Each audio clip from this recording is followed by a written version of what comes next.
جب حضور انور صلی اللہ تعالی علیہ وسلم کی مقدس زندگی کا 40واں سال شروع ہوا تو ناگہاں آپ کی ذات اقدس میں ایک نیا انقلاب رونما ہو گیا کہ ایک دم آپ خلوت پسند ہو گئے اور اکیلے تنہائی میں بیٹھ کر خدا کی عبادت کرنے کا ذوق و شوق پیدا ہو گیا۔ آپ اکثر اوقات غور و فکر میں پائے جاتے تھے، یعنی آپ اکثر تو غور و فکر کرتے تھے اور ہمیشہ آپ اللہ تبارک و تعالیٰ کی یاد میں مست رہا کرتے تھے۔ آپ کا بیشتر وقت مظاہر قدرت کی مشاہدہ اور کائنات فطرت کے مطالعہ میں صرف ہوتا تھا۔ دن رات خالق کائنات کی ذات و صفات کے تصور میں مستغرق اور اپنی قوم کے بگڑے ہوئے حالات کے سدھار اور اس کی تدبیروں کو سوچ بچار میں مصروف رہنے لگے۔ اور ان دنوں میں ایک نئی بات یہ بھی ہو گئی کہ صلی اللہ تعالی علیہ وسلم کو اچھے اچھے خواب نظر آنے لگے، اور آپ کا ہر خواب اتنا سچا ہوتا تھا کہ خواب میں جو کچھ دیکھتے کہ تعبیر صبح صادق کی طرح روشن ہو کر ظاہر ہو جایا کرتی تھی۔ مگر مکہ مکرمہ میں تقریباً 3 میل کی دوری پر جبل حرا نامی پہاڑ کے اوپر ایک غار کھو جس کو غار حرا کہتے ہیں۔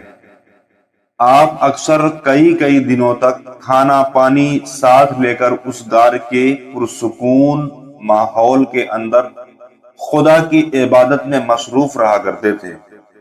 جب کھانا پانی ختم ہو جاتا تو کبھی خود آپ کھانا پانی لے جاتے اور کبھی اماں خدیجۃ الکبریٰ رضی اللہ تعالی عنہا کھانا اور پانی لے کر اس غار کے اندر جاتی۔ آج بھی یہ نورانی غار اپنی اصلی حالت میں موجود اور زیارت گاہ خلائق ہیں۔ ایک دن آپ غار حرا کے اندر عبادت میں مشغول تھے کہ بالکل اچانک غار میں آپ کے پاس ایک فرشتہ ظاہر ہوا۔ یہ حضرت جبریل علیہ السلام تھے، جو ہمیشہ خدا کا پیغام اس کے رسولوں تک پہنچاتے رہے۔ فرشتے نے ایک دم کہا کہ پڑھیے۔ آپ نے فرمایا میں پڑھنے والا نہیں ہوں۔ فرشتے نے آپ کو پکڑا اور نہایت گرم جوشی کے ساتھ آپ سے زوردار معانقہ کیا، پھر چھوڑ کر کہا کہ پڑھیے۔ آپ نے پھر فرمایا کہ میں پڑھنے والا نہیں ہوں۔ فرشتے نے دوسری مرتبہ بھی آپ کو اپنے سینے سے چمٹایا اور چھوڑ کر کہا کہ پڑھیے۔ آپ نے پھر وہی فرمایا کہ میں پڑھنے والا نہیں ہوں۔ تیسری مرتبہ پھر فرشتے نے آپ کو بہت زور کے ساتھ اپنے سینے سے لگا کر چھوڑا اور کہا اقرأ بسم ربک الذی خلق خلق الانسان من علق اقرأ وربک الاکرم الذی علم بالقلم علم الانسان ما لم یعلم۔ یہی سب سے پہلی وحی تھی جو آپ پر نازل ہوئی، اور آیتوں کو یاد کر کے حضور اقدس صلی اللہ تعالی علیہ وسلم اپنے گھر تشریف لائے۔ مگر واقعے سے جو بالکل ناگہانی طور پر آپ کو پیش آئی، اس سے آپ کے قلب مبارک پر لرزہ طاری تھا۔ آپ نے گھر والوں سے فرمایا کہ مجھے کمبل اڑھاؤ، مجھے کملی اڑھاؤ۔ جب آپ کا خوف دور ہوا اور کچھ سکون ہوا تو آپ نے حضرت بی بی خدیجہ رضی اللہ تعالی عنہا سے غار میں پیش آنے والا واقعہ بیان کیا اور فرمایا کہ مجھے اپنی جان کا ڈر ہے۔ یہ سن کر حضرت بی بی خدیجۃ الکبریٰ رضی اللہ تعالی عنہا نے کہا کہ میں نہیں، ہرگز نہیں، آپ کی جان کو کوئی خطرہ نہیں ہے۔ خدا کی قسم اللہ تعالی کبھی بھی آپ کو رسوا نہیں کرے گا۔ آپ تو رشتہ داروں کے ساتھ بہترین سلوک کرتے ہیں، دوسروں کا بھار خود اٹھاتے ہیں، خود کما کما کر مفلسوں اور محتاجوں کو عطا فرماتے ہیں، مسافروں کو مہمان نوازی کرتے ہیں، اور حق و انصاف کے خاطر سب کی مصیبتوں اور مشکلات میں کام آتے ہیں۔ اس کے بعد حضرت خدیجۃ الکبریٰ یعنی حضرت ام المومنین حضرت خدیجۃ الکبریٰ رضی اللہ تعالی عنہ آپ کو اپنے چچا زاد بھائی ورقہ بن نوفل کے پاس لے گئی۔ ورقہ ان لوگوں میں سے تھے جو اہل مکہ کے شرک و بت پرستی سے بیزار ہو کر نصرانی ہو گئے تھے، اور انجیل کا عبرانی زبان سے عربی میں ترجمہ کیا کرتے تھے۔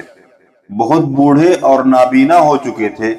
حضرت بی بی خدیجۃ الکبریٰ رضی اللہ تعالی عنہا نے ان سے کہا کہ بھائی جان، آپ اپنے بھتیجے کی بات سنیے۔ ورقہ بن نوفل نے کہا کہ بتائیے آپ نے کیا دیکھا ہے؟ حضور صلی اللہ علیہ وسلم نے غار حرا کا پورا واقعہ بیان فرمایا۔ یہ سن کر ورقہ بن نوفل نے کہا کہ یہ تو وہی فرشتہ ہے جس کو اللہ تعالیٰ نے حضرت موسیٰ علیہ السلام کے پاس بھیجا تھا۔ پھر ورقہ بن نوفل کہنے لگے کہ کاش میں آپ کے اعلان نبوت کے زمانے میں تندرست جوان ہوتا، کاش میں اس وقت تک زندہ رہتا جب آپ کی قوم آپ کو مکہ شریف سے باہر نکال لے گی۔ یہ سن کر حضور صلی اللہ علیہ وسلم نے تعجب سے فرمایا، کیا مکہ والے مجھے مکے سے نکال دیں گے؟ ورقہ نے کہا، جی ہاں، جو شخص آپ کی طرف نبوت لے کر آیا، لوگ اس کے ساتھ دشمنی پر کمر بستہ ہو گئے۔ لوگ اس سے یعنی جتنے بھی نبی آئے، ہر نبی کی قوم نے جو ہے تو اپنے نبیوں پر ظلم و ستم کیا، معاذ اللہ رب العالمین۔ اس کے بعد کچھ دنوں تک وحی اترنے کا سلسلہ بند ہو گیا، اور حضور صلی اللہ تعالی علیہ وسلم وحی کے انتظار میں مضطرب اور بے قرار رہنے لگے۔ یہاں تک کہ ایک دن حضور صلی اللہ تعالی علیہ وسلم کہیں گھر سے باہر تشریف لے جا رہے تھے کہ کسی نے یا محمد کہہ کر پکارا۔ آپ نے آسمان کی طرف سر اٹھا کر دیکھا تو یہ نظر آیا کہ وہی فرشتہ حضرت جبریل علیہ السلام جو غار میں آیا تھا، آسمان و زمین کے درمیان ایک کرسی پر بیٹھا ہوا ہے۔ یہ منظر دیکھ کر آپ کے قلب مبارک میں ایک خوف کی کیفیت پیدا ہو گئی، اور آپ مکان پر آ کر لیٹ گئے اور گھر والوں سے فرمایا کہ مجھے کمبل اڑھاؤ۔ چنانچہ آپ کمبل اوڑھ کر لیٹ گئے۔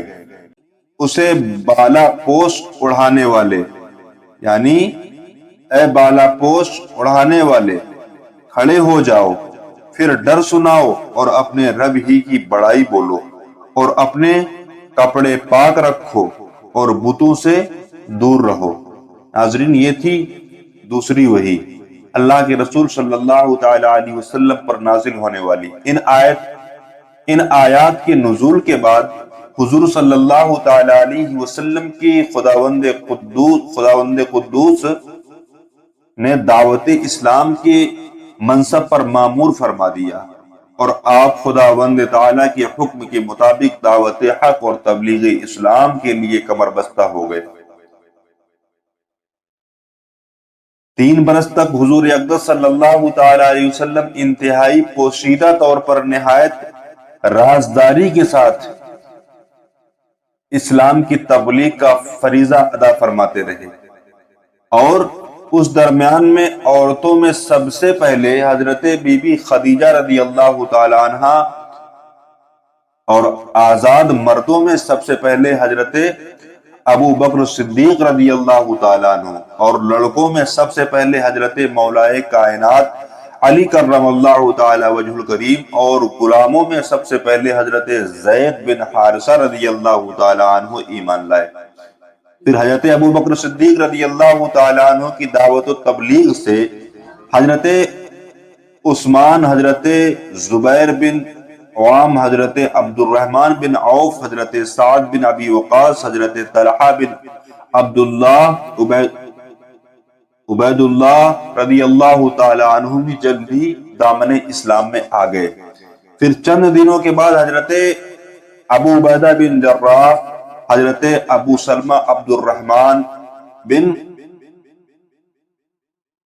حضرت ارقم بن ارقم، حضرت عثمان بن مزعون اور ان کے دونوں بھائی حضرت قدامہ اور حضرت عبداللہ رضی اللہ تعالی عنہم بھی اسلام میں داخل ہو گئے۔